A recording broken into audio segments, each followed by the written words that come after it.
Thank you, Mr. Toastmaster. Ladies and gentlemen, on June 26, 1991, everybody was just looking at the sky. There was a phenomenon. It's not that rare, but it's unique. It's when the Earth gets in between the sun and the moon. And that's what we call it, a lunar eclipse. So the moon just becomes red, and everybody was just watching it. But my mom, on the other hand, she was preoccupied with something different.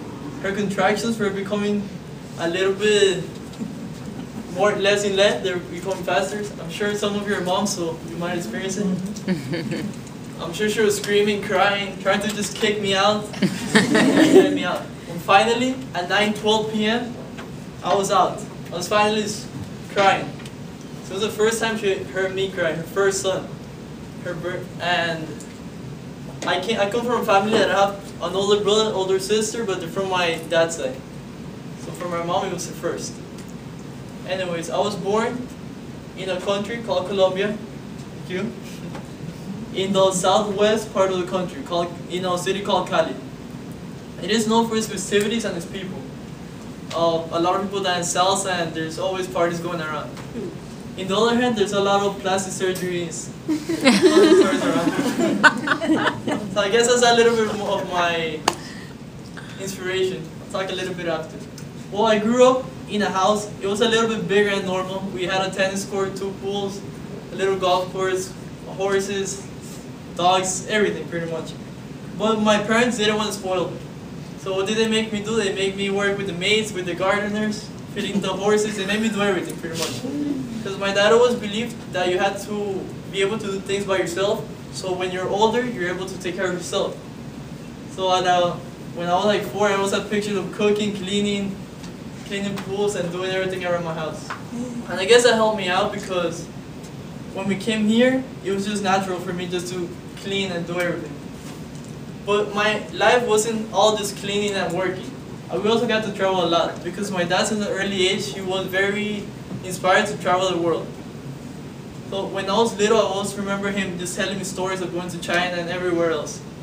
And when I was getting older, we traveled all around America. We went to Mexico, Aruba, Argentina, Brazil, to US we came a couple of times, Canada, everywhere. And I loved it. That inspired me because it made me appreciate new cultures and just learning new things. I love it. But I was also one of those little kids just running around and asking a lot of questions, and I have a scar because of that. I hit myself against a glass and there he goes. But my dad, instead of just telling me to shut up, he was very patient with me, and coming from an educated background, he was able to answer all the questions that I had. I always asked a lot of scientific questions for some reason, and he was always able to answer it. So that also inspired me to get more into the area of the scientific world. When I was 10, my mom convinced my dad to come to the US. I guess it was an adventure, I don't know. So we lived for 2 months in the beach in a hotel, and after a while, they decided to settle down in Miami, in Doral, which is a place near the airport, near the Miami airport. Well, I have many experiences. We traveled a lot as well around the US.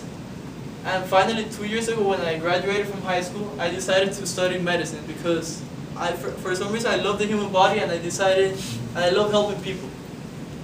And like I was saying, in Colombia and Cali, there's a lot of plastic surgery, so that inspired, I guess, I just like doing surgery. That's what I would like to do. I like modifying the body and, well, anyways. My other path is biomedical engineering, which is pretty much dealing with the body as a machine.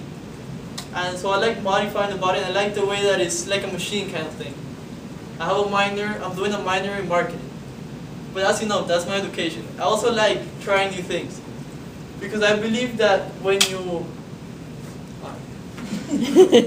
I believe that you have to force yourself, always challenge yourself. So I hated running. I tried out for a half marathon. I didn't do too well, but I finished.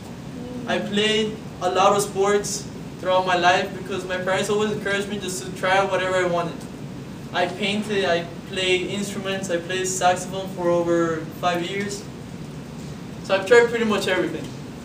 And that's the way I live my life. When I want to do something, I just go ahead and try it. I wanted to learn how to juggle for some reason. I just learned in a week, and then I move on to the next step. I guess this is kind of a challenge as well too, because I just like to perform myself and just improve myself as much as I can. Even though, I mean, it's a personal thing because I like achieving goals, but it's also, I guess, work-wise. Because when you go to a job, I want to just present myself, telling them I'm very well-rounded, I could do this or this. Pretty much, I would like to be able to do a lot of everything. And since I'm not that yet, I'll leave this story to continue.